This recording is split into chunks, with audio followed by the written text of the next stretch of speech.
Oh, good morning, Jane. Hi, Lisa. How are you today? I'm very good. How are you? I'm really well, thank you. Shall we start with if you just briefly tell our viewers what you do, what your background is? Yeah, certainly.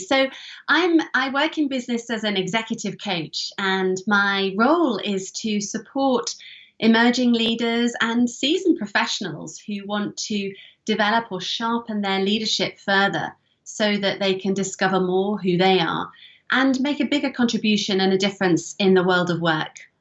Fantastic. Um, and then I actually want to know what is your personal definition of success? So you see a lot of successful people, but how do you define success for yourself? Yeah, well, for me, Lisa, it's about having a personal impact on those that I interact with, those so that they can feel encouraged and valued and can step into their own potential each and every day. And it was interesting because as you asked me about success, one of the Tony Robbins, as you probably know, a Yes. fantastic guy, he had this wonderful quote that he suggests that life's a gift and offers us the privilege, the opportunity, and responsibility to give something back by becoming more. And it really resonated with me. And I just recently, my daughter we were driving out in the car one day, and she said to me, Mum, when you're always giving, don't you get or don't you feel empty? And I said to her, darling, that's really almost a paradox because for me, it's in the giving that I feel that I'm filled up. Yeah, it is a paradox, and usually what you're lacking is the part that you're not giving. So if you're holding something back and not kind of letting the energy of life move it forward, that's where you're blocking the things that you are not receiving, and it's very difficult to see. And I mean, I come from a very very similar aspect. For me, it's very important to make an impact, and for me, it was Brené Brown who said we have wired for connection. Mm. That kind of really kind of clicked because you can't connect unless you do that giving and helping others and making that impact. So it's impossible to connect if success for you is just me me me me me. You'll always feel empty. Totally, Misa, I'm with you. And let's talk about sort of tools getting to your goals and getting to whatever your definition of success might be. Mm. What do you think could be sort of shortcuts for people to get to their goals, get to that sort of place of fulfillment? Mm.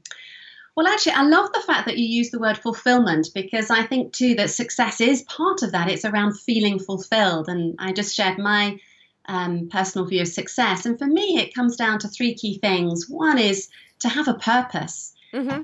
In my case, for example, having making a positive contribution each and every day in the capacity of listening to others and helping them think independently helps me achieve what I want because I know what gets me up in the morning. So Yes. having clarity of purpose is the first thing. The second thing for me is knowing your core values. What's important to you. For example, I spoke about my daughter. In my family life, my husband and I, before we had children, we sat together and decided, what are the sort of core values we want for our family as we grow, begin to have a family. And we decided on three key things. One was to enable our children to feel loved and to be able to love others. The second was to have a sense of family. So, understand where your parents come from, your grandparents, and a wider family. And the third was to have a sense of adventure. And, that's really helped us, in terms of developing as a family because, we embrace those values a lot and each and every day. And it helps us hugely with the decisions we make.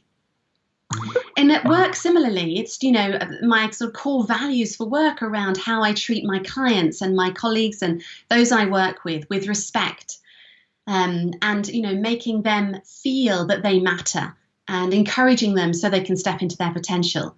So I think understanding your values, what's important to you, is another key area of feeling successful and living to be fulfilled. And the last thing is around playing to your strengths, knowing what you're good at And, being able to help other people recognize their strengths can be a really powerful way of you achieving your goals. Yes, and that again brings it back to that connection. Yeah. When you know yourself, it's easier to appreciate others and give them space. And what does a good decision making? What kind of role does it play in that? Well, it's huge, because I think when you have a clear purpose and understand your values, making good decisions will help you and align to that. For example, when I think about my business practice, as I began over 15 years ago into becoming a coach and developing my practice, at the time I had 2 young children. Well, in fact, I was just starting, so I just had one to start with. And I think, the decision I made in how I would balance my work life and my family life came very much as a result of, having a clear purpose for whom I wanted to become as a mum, but also whom I wanted to be in the world of work. So my decisions were really informed by that purpose and the values of what was important to me. Do you think that decision that you were looking for some sort of a balance? I mean, we can never we reach the balance and then we're off balance again. But do you think that played any role in your success as a coach? So in terms of your professional success, do you think that because you included the kind of personal and family life into your definition of success, do you think it fueled or helped your career? Well, hugely, because I think a lot of the clients that I work with, were in a similar situation. They still are today, in terms of our sense of fulfillment, in terms of, giving attention to the things that are most important to us. And so in terms of managing family life and work life, because after all, it's when I'm coaching individuals, I'm coaching them very much in the business and professional environment. But of course, I'm dealing with the whole person. Yeah. And so being able to understand and empathize with the challenges that they have, like so many of us, in balancing our work and home life, whether it's, having children, or whether it's looking after elderly parents or other relatives, or whatever it might be for you. Even studying through my professional career, I've taken, continue to progress through postgraduate diplomas and having to study as well. So that also was an important aspect of the decisions I made that I think absolutely played a significant part in me accomplishing the work that I do today. Yeah, I have to say, for me personally, when obviously I've been working a lot on the vision and the goals and what does success mean to me, and it was that moment when I decided that I will never be busy, like I will never rush around again, and I will not sacrifice my family life for just making lots of money or becoming a successful person. It was really that decision that has, let's say, Festival of Doers wouldn't have born without that decision, because I would have never stopped enough. I wouldn't have given myself enough space to think and just to understand myself and let kind of those creative ideas come to the surface unless I made that decision. So I see it as a really kind of a turning point and a key ingredient to the success of Dreamer Woman and all of these ideas. So it is I can see the role good decision making and committing to some core values and core decisions, how important it is. But I can see that a lot of people just rush through it. And why do you think that people don't actually pay more attention to these things? Why don't people concentrate on good decision making when it's clearly so important? Well, I think you raise a brilliant question. And in fact, your experience, I think, mirrors that of so many of us, that we get caught up in the busyness of life without stopping to really think and reflect, if you like, on why we're doing what we're doing and for what purpose and for what impact our decisions have, not only on our life, but the lives of others. I think also is that, sometimes we overlook the capacity of our opportunity to live intentionally. You see, in my experience, when we make good decisions, we can then live intentionally, towards those, on the back of those decisions, rather than kind of going around living some random approach, if you like, and just hope for the best. Yeah. Because it's when we do that, when I think we end up feeling unfulfilled and dissatisfied because we haven't lived purposefully or living life in tension. And the other thing, I suppose the last thing for me as to why people overlook, I suppose, the good decision making is that sometimes we get caught up in living with our own assumptions or limiting beliefs other people will have heard of. And the sort of assumptions, if you like, are the perceptions we have that quite often may be untrue, either about ourselves or the situation or others. And yet we live them as if they're true. And we don't stop to challenge those assumptions to become more liberating. Yeah. And that's another way, I think, what can hold us back from making good decisions. Do you think people are sometimes afraid to make good decisions? I think that's a great question. I think they do. And I think the fear is more related to their capacity to overcome or to deal with the decision rather than the decision itself. Let me explain what I mean by that. Only this summer, my husband threw out a challenge to us as a family, funnily enough, going on that value of sense of adventure, and said, hey guys, why don't we go climb Ben Nevis? Okay, Ben Nevis is the highest mountain in the UK, in Scotland. And by the way, we are novice climbers. We have never climbed a mountain. But, we like the outdoors, we've walked and all sorts of things. So I said, okay, come on, Ed, let's just do it. And so we did a little bit of walking before, but not a lot. And here's the thing, it was very much out of our comfort zone, all of us. But we were there together as a family, encouraged one another. My youngest felt it really tough at times, so it was really about encouraging her. But here's the thing, the fear of, well, we're not going to make it, was bigger than the fear of actually just doing it. And we did it, and we were successful. We got to the summit. It was an incredible experience, 9 hours, 5 hours walking up and 4 hours walking down. Wow. Yeah, I think you're right. It's the consequences of your decisions that might even lead to success. Because I think, for instance, for women, it's not fear of failure, it's fear of success that is terrifying. I think that's true. I think you've made a really great point. And what does that mean in terms of fearing the success? What comes with that? And how does that success impact our lives? So what would be your recommendation? How could you start kind of bringing yourself more closer to an environment or more situations where you can make good decisions? What kind of how do you need to surround yourself so that you'd be more likely to be in a position to make good decisions? Yeah, well, in my experience, Misa, decision making can come in so many different ways. It can be intuitively, or it can be more rationally.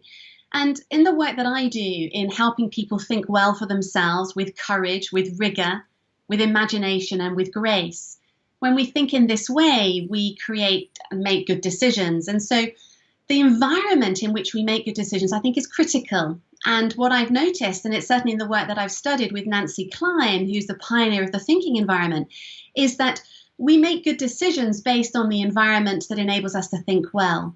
And what enables us to think well is the way we behave around each other. So for me, the environment is where we can set up an environment is whereby we're able to think well for ourselves, whereby people listen to us. They listen to us in order for us to share our story, so that as we listen to our own story, we can actually challenge it and say, well, is that true about me, about the situation? And if not, then let me change that story so that I can make a decision that's going to serve me better. I think the other thing is to start to role model, looking at other people, if you like, and seeing how they make good decisions. What is it that they're doing? So you've talked about making a fundamental decision in your life, Misa, around I'm going to stop being busy. I'm no longer going to be busy. And, just sharing your story in that way and what it's achieved for you is incredibly inspiring. And so understanding how and learning from how other people make good decisions, I think, is a really powerful way of creating this environment. And I think it also starts with you. It's around role modeling good decision making for those around you. You know, when you've got your family or your clients or other people that you want to impact, it's, you know, taking that moment to really just think about, okay, as I make this decision, what is the impact on other people? What is going to be the impact on the rest of my life? So it's just taking that moment to give yourself a moment to reflect as you continue to think about and make that decision. Yeah, and it's interesting what you say, because it's exactly what we do in our groups at Dream a Woman. You know, you get to tell your story and share it with the group. And as you get your story out, you can reflect on it and go, does it serve me? And you hear the other people's stories and you go, oh, that's a good way to make a decision. So it really is fueling that sort of good decision making by itself, which I didn't actually look at it from this direction before, but it's yeah. Thank you for sharing that. I also wanted to just kind of make this really, really practical for the viewers. Tell me a good decision and a bad decision. So show kind of what the consequences of a good and a bad decision could be. And maybe the bad decision looks like a good decision, but it isn't. And yes. Yeah, well, okay, so, you know, we make thousands of decisions, you know, every single day in who we are as an individual, in the roles that we play. So when I think about that, even though I love to help other people make good decisions, you know, I myself make bad decisions, you know, and some of them I would say are trivial and some of them are pretty significant. And so for me, a bad decision is So I work in London most of the time, and you know, the only time I really shop for clothes or stuff like that is in London, and it's often in between client meetings. And a bad decision for me is when I rush into a shop, I see an outfit or a dress or something, I think, yes, don't even have time to try it on, and I buy it. I get it home, and you know, I think, oh, you know, one day it will look nice, or one day I'll fit into it. And that's a bad decision because, you know, I didn't give myself time. I didn't think about where I'd wear that outfit, or, you know, does it fit me well? And so a bad decision in my experience has been not giving sufficient time, not thinking it through, not reflecting. And then, you know, another bad decision sometimes, or certainly on my part in my experience, which is much more significant, is when I've said yes too often. I've taken on too many things. Yes. In the nature of my work and what I love to do, you know, I love to say yes, you know, so much of the time. But what the consequences of that is that it puts pressure on me. Then I end up working really long hours. I end up sometimes at my worst, you know, getting a bad cold and feeling really rotten off, and my voice starts to go, and I think, uh-oh, now you're doing it. So the bad decision has been really stepping over those boundaries. It's really not focusing on, okay, what's your priority? Have you got the capacity to take this on right now? So that would be an example of a bad decision. And those are in a way, those are the same decisions. Buying the wrong dress and saying yes to, because you're saying yes to a wrong thing, because you're rushing, you're, you know, not thinking it through, not really kind of going back to your values and your purpose. They're kind of the same decision. And behind that wrong dress is actually a lot of, you know, it either clutters your wardrobe or you have to take it back. So it takes time, takes your emotional capacity. It kind of erodes the day. I have a pair of jeans I need to return, and it kind of nags me all the time. It's like, I really don't have time for this. So they are, in essence, they are the same bad decisions. Yeah, absolutely. How about good decisions? What has been the best decision for you ever, or like a turning point decision? Okay, so the best decision in my life, other than saying yes to my now husband when he asked me to marry him, that could have been a bad decision as well. I'm very happy it was a good one. For me, it was one of the best decisions I made. I guess from a work perspective, it was actually deciding to set up my own business, or rather retraining as an executive coach, because I think when I made that decision and I retrained, it gave me a purpose of fulfilling a dream, this idea of making a positive impact on others so that they could step into their potential each and every day. And I think as a coach, I get the privilege of doing that every day. And for me, that has been one of the most profound decisions that I've made. Thank you very much, Jane. It has been a great pleasure talking to you about good decision making, which we at Dream and Woman are learning to do better and better in small steps. And we are not too afraid to make wrong decisions either, because you actually get a lot of new information from wrong decisions. I've done a ton of those. Thank you very much. My pleasure. Thanks so much for having me.